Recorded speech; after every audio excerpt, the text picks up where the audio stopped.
Hi, this is Remembering the Past, the show where we talk about people who died recently who've had a profound effect on our history, our society, or our culture.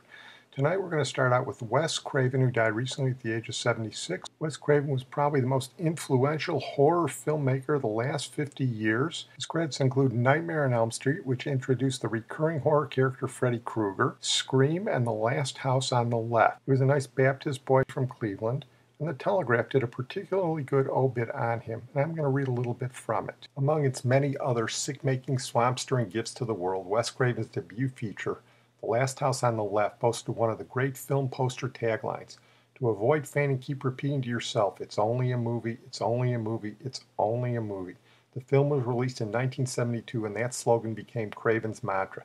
He spent the next 4 decades stretching our understanding of that four-letter word only to its limit, like a torturer tightening his victim on the rack. From The Last House on the Left to A Nightmare on Elm Street, Scream and beyond, Craven used his film's status as horror, that low, disreputable genre, perhaps never lower and more disreputable than it was in the early 1970s, when Craven first broke ground in it, to carry off flourishes of concept and craft that would have been impossible in a more respectable mode of filmmaking.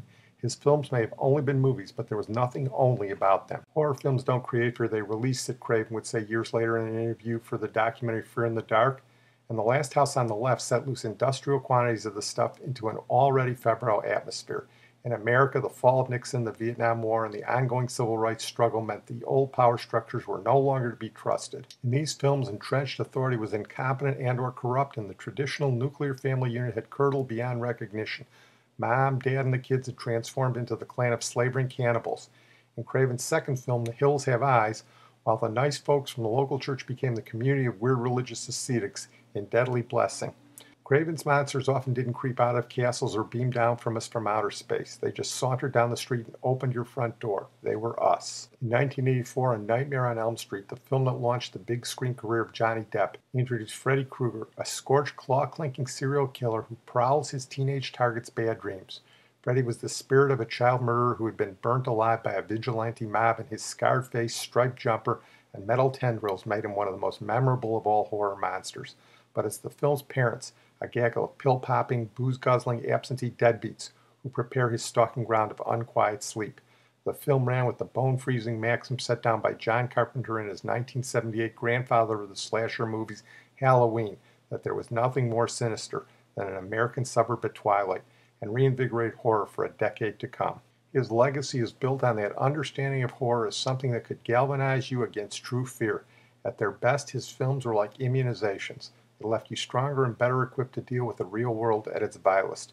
We may have been his monsters, but we were also his heroes and heroines, bloody and brutalized, but limping out of the killer's clutches toward the light. Wes Craven was born into a pretty strict Baptist family. He wasn't allowed to see many movies except for stuff like Fantasia, and then he went to Wheaton College here in Illinois, so he's coming from a pretty repressed background.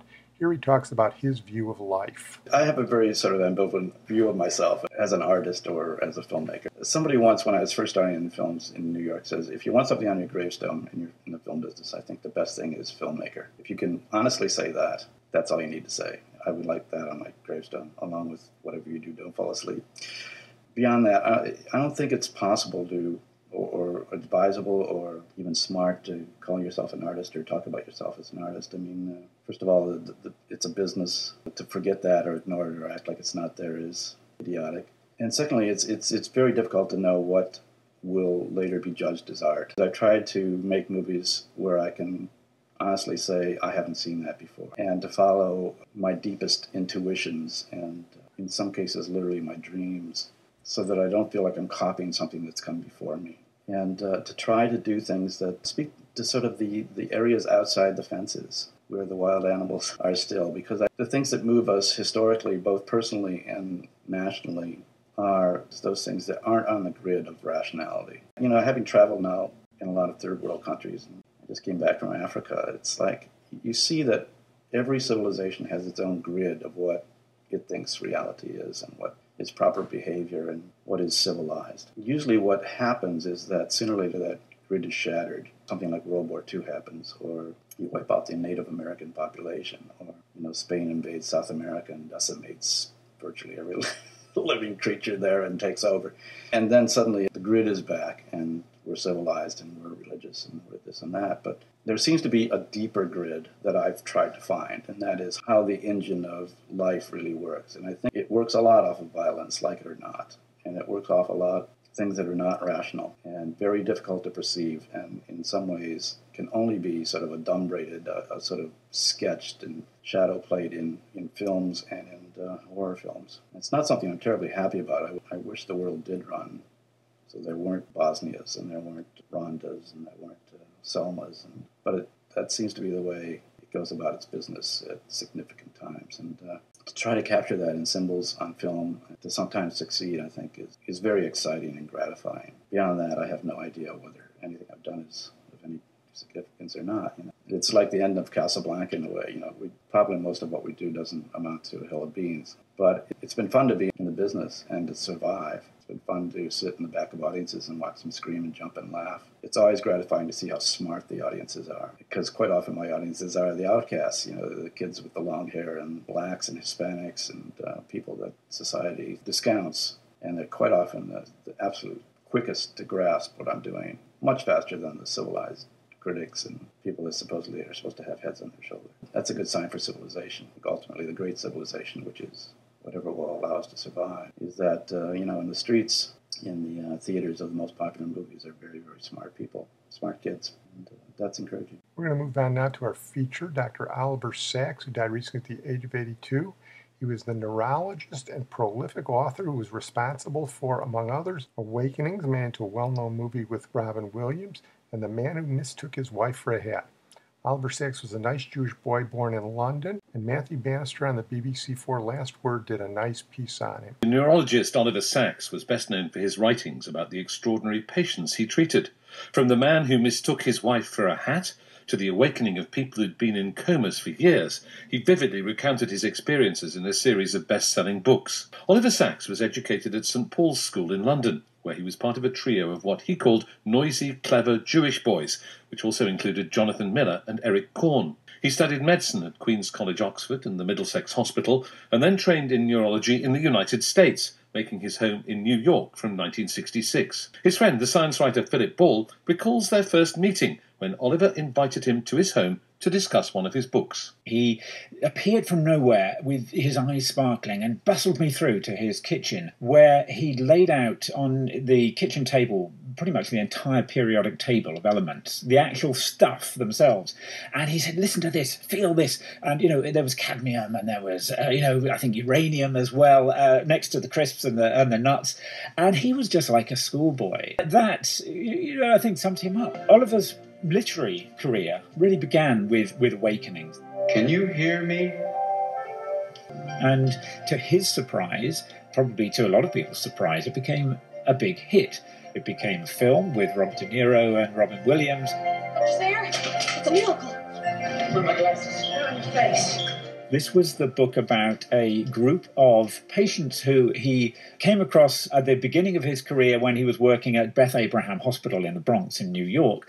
There were patients who were basically in a deep coma. First, when I saw these people, I wondered, what's going on inside? Is there an inside? He took a gamble in giving them the drug L-Dopa, which was starting to become recognized as a drug for treating people with Parkinson's. And this brought them out of their coma. Perhaps the most dramatic awakening was with Lola. And with her, there was no warming up period at all. She suddenly came to. And she walked down the corridor and she burst into conversation. As Oliver quickly realised, their consciousness was essentially frozen from the time that they went into this coma, which was years, sometimes decades before, so they were living in another time. So this was what he wrote about in Awakenings, and this launched Oliver, I wouldn't say exactly reluctantly, but certainly unexpectedly, into this literary career. Although I go out and see patients, and seeing patients is my life, my other life is coming here and typing, which I tend to do very rapidly with 2 fingers. I never learned to use all my fingers, and I think I've written all my books on this typewriter. Oliver's second big success, and actually probably the book that he's most known for, is The Man Who Mistook His Wife for a Hat, which was a collection of case studies of people who had neurological conditions that just seemed bizarre. Dr. P was a musician of distinction, well known for many years as a singer, and then at the local school of music as a teacher. It was here, in relation to his students, that certain strange problems were first observed. Sometimes a student would present himself and Dr. P would not recognize him, or specifically would not recognize his face.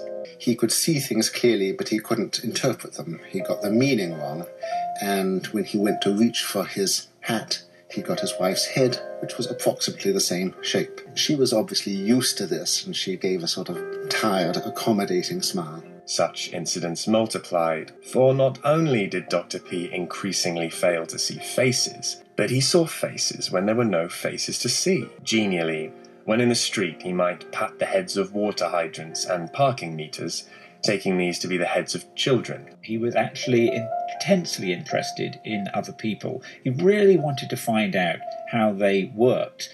And this was what comes across so strongly in his writing about his patients, that he was interested in what was happening for them in terms of the neurology and their brains, but also about them as people and how their condition affected the way that they lived their lives. Earlier this year, Oliver Sacks published his autobiography, On the Move. It revealed an unexpected side to his younger personality. Now we always think of him as this Father Christmas-like figure with the white beard and so on. It was an eye-opener to me when you see him as this biker, as this Marlon Brando figure astride these huge motorbikes, which were one of his passions when he was younger. You know, in California, he took trips with Hell's Angels to the Grand Canyon and so on. There were all these sides to him that you continued to discover. I found myself in quite a deep depression after my mother's death in 1972. I was in this very grim state and walking along when I suddenly felt a change of mood and a sort of lightness and a slight memory of life. And then I realized that I was hearing some music. And this music was redemptive to me.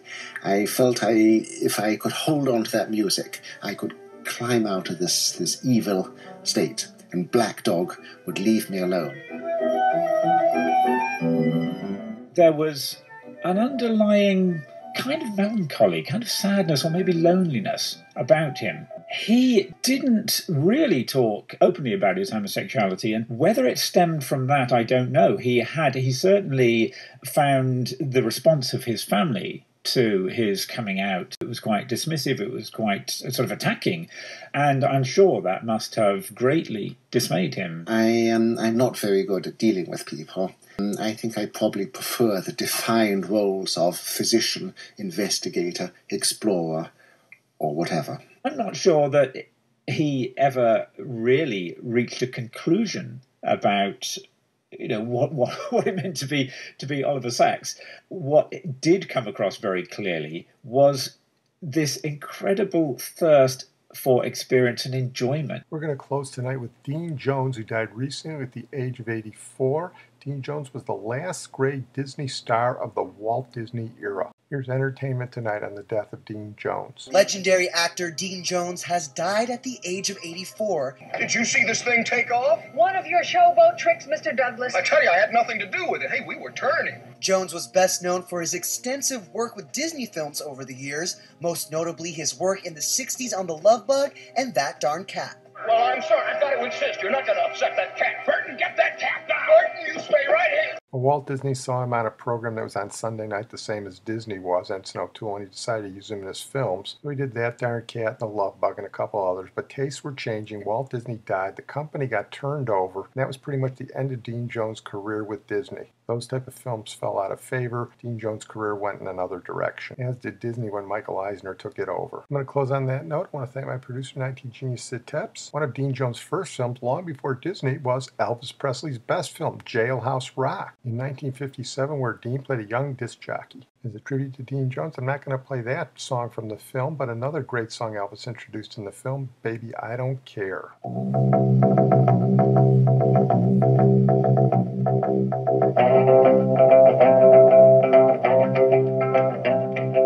You don't like crazy music, like rocking bands. You just want to go to a movie show and sit there holding hands. You're so square. Baby, I don't care.